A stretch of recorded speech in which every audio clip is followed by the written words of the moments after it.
Hello, പുതിയൊരു വീഡിയോയിലേക്ക് എല്ലാവർക്കും സ്വാഗതം. അപ്പോൾ ഇന്നത്തെ വീഡിയോ എന്ന് പറഞ്ഞിട്ടുള്ളത് കടലക്കറിൻ്റെ റെസിപ്പിയാണ്. നമ്മുടെ കാബൂളി കടല വെച്ചിട്ട് നല്ല സൂപ്പർ ടേസ്റ്റിൽ ഉണ്ടാക്കിയെടുക്കാൻ പറ്റിയിട്ടുള്ള ഒരു കടലക്കറിയാണ്. അപ്പോൾ അതെങ്ങനെ ഉണ്ടാക്കിയെടുക്കുന്നത് നോക്കാം.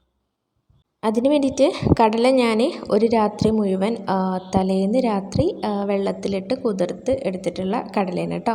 അത് നന്നായിട്ടൊന്ന് കഴുകി വൃത്തിയാക്കിയതിന് ശേഷം നമ്മുടെ കുക്കറിലൊന്നത് ഇട്ട് കൊടുക്കുന്നുണ്ട്.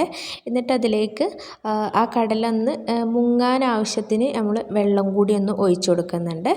എന്നിട്ട് അതിലേക്ക് ആവശ്യത്തിന് ഉപ്പും മഞ്ഞൾപ്പൊടിയും കൂടി ഇട്ട് കൊടുത്തുകൊണ്ട് ഒന്ന് ഇളക്കിയതിന് ശേഷം കുക്കറിലൊരു 4 വിസിൽ അല്ലെങ്കിൽ ഒരു 5 വിസിലാവണ വരെ ഒന്ന് വെയിറ്റ് ആക്കുക. കടല വേവുന്ന ടൈം കൊണ്ട് നമുക്കതിലേക്കുള്ള മസാല തയ്യാറാക്കിയെടുക്കാം. അതിന് വേണ്ടിയിട്ട് ഒരു പാൻ അടുപ്പത്ത് വെച്ചിട്ടുണ്ട്. അതിലേക്ക് വെളിച്ചെണ്ണ ഒഴിച്ച് കൊടുക്കുന്നുണ്ട് കേട്ടോ. എന്നിട്ട് ഒരു മീഡിയം സൈസുള്ള സവാള ചെറുതാക്കി ഒന്ന് കട്ട് ചെയ്തെടുത്തിട്ട് അതൊന്ന് ഇതിലേക്ക് ഇട്ട് കൊടുക്കുന്നുണ്ട്. ഒന്ന് വഴറ്റിയെടുക്കാം. എന്നിട്ട് ഇഞ്ചി വെളുത്തുള്ളി പേസ്റ്റാണ് ഇപ്പോൾ ഞാൻ ഇട്ട് കൊടുക്കുന്നത്. പേസ്റ്റ് അല്ലാന്നുണ്ടെങ്കിൽ ഒന്ന് ചതച്ച് ഇട്ട് കൊടുത്താലും മതി കേട്ടോ. പിന്നെ ഒരു പച്ചമുളക് ചെറുതാക്കി ഒന്ന് കട്ട് ചെയ്തിട്ട് കൊടുക്കുന്നുണ്ട്. അതുപോലെ കറിവേപ്പിൻ്റെ ഇലയും മല്ലിച്ചപ്പും കൂടി ഇട്ട് കൊടുത്ത് നന്നായിട്ടൊന്ന് മിക്സ് ചെയ്ത് ഉള്ളി ഒന്നൊരു ബ്രൗൺ കളറാവണ വരെ ഒന്ന് വെയിറ്റ് ആക്കാം കേട്ടോ. എന്നിട്ട് അതിലേക്ക് ഒരു ടേബിൾ സ്പൂൺ നിറയെ ഇല്ല കേട്ടോ, അതിലും കുറവായിട്ട് ഞാൻ മുളകും പൊടി എടുത്തിട്ടുണ്ട്. ഇത് അധികം എരിവില്ലാത്ത മുളക് പൊടിയാണ് കേട്ടോ, കുറച്ച് കളർ കൂടുതലാണ്. അതേപോലെ ഇപ്പം ഒരു 1.25 ടേബിൾ സ്പൂണോളം മല്ലിപ്പൊടിയും കൂടി എടുത്തിട്ടുണ്ട്. എന്നിട്ട് അത് ഒന്ന് നന്നായിട്ട് മിക്സ് ചെയ്തെടുക്കുക.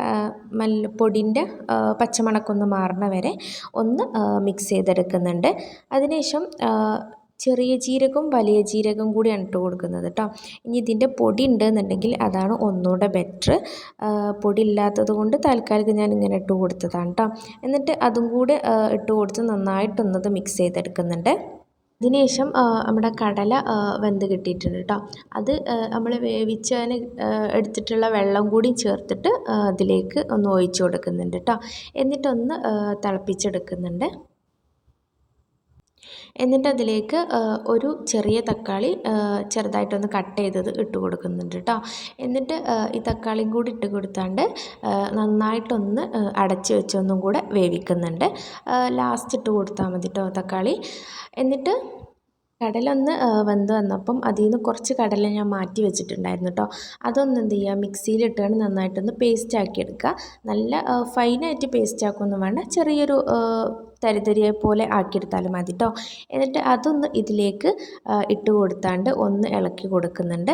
ഇങ്ങനെ ചെയ്യുമ്പോൾ എന്താണെന്ന് പറയുക, കറി ഒന്നും കൂടെ ഒന്ന് കുറുകി ഒന്നുകൂടി നല്ലൊരു ടേസ്റ്റാണ് കേട്ടോ ഇങ്ങനെ ചെയ്ത് കഴിഞ്ഞാൽ. എന്നിട്ട് കുറച്ചും കൂടി കറിവേപ്പിൻ്റെ ഇലയും അതുപോലെ മല്ലിച്ചപ്പും കൂടി ഒന്ന് ഇട്ട് കൊടുത്താണ്ട് ഒന്നുകൂടെ അടച്ച് വെച്ച് വേവിക്കുന്നുണ്ട്. അപ്പോൾ അതാ ഇത്രയേ ഉള്ളൂ. സിമ്പിളാണ് ഉണ്ടാക്കാൻ കേട്ടോ. നല്ല ടേസ്റ്റി ആയിട്ടുള്ളൊരു കറിയാണ്. നമ്മളിതിപ്പം ഇതിലേക്ക് കടല ഒന്നുകൂടെ അരച്ചുകാണ്ട് ഒന്നുകൂടെ പേസ്റ്റ് രൂപത്തിലാക്കിയിട്ട് ഒന്നുകൂടെ ഒഴിച്ചു കൊടുത്തുകൊണ്ട് തന്നെ നല്ല തിക്കായിട്ടാണ് ഈ കറി കിട്ടിയിട്ടുള്ളത്. അധികം എരിവൊന്നും ഇല്ലാതെ നല്ല ടേസ്റ്റിൽ തന്നെയാണ് കിട്ടിയിട്ടുള്ളത്. അപ്പോൾ എല്ലാവരും ഒന്ന് ഉണ്ടാക്കി നോക്കാം. രാവിലെ ദോശൻ്റെയും ഇഡ്ലിൻ്റെയും അപ്പത്തിൻ്റെ ഒക്കെ കൂടെ കഴിക്കാനായിട്ട് നല്ല ടേസ്റ്റാണ്. അപ്പോൾ ഉണ്ടാക്കി നോക്കിയിട്ട് ഫീഡ്ബാക്ക് അറിയിക്കുക. വീഡിയോ ഇഷ്ടപ്പെട്ടാൽ ലൈക്ക് ചെയ്യാനും ഷെയർ ചെയ്യാനും അതേപോലെ സബ്സ്ക്രൈബ് ചെയ്യാനൊന്നും മറക്കല്ലേ കേട്ടോ.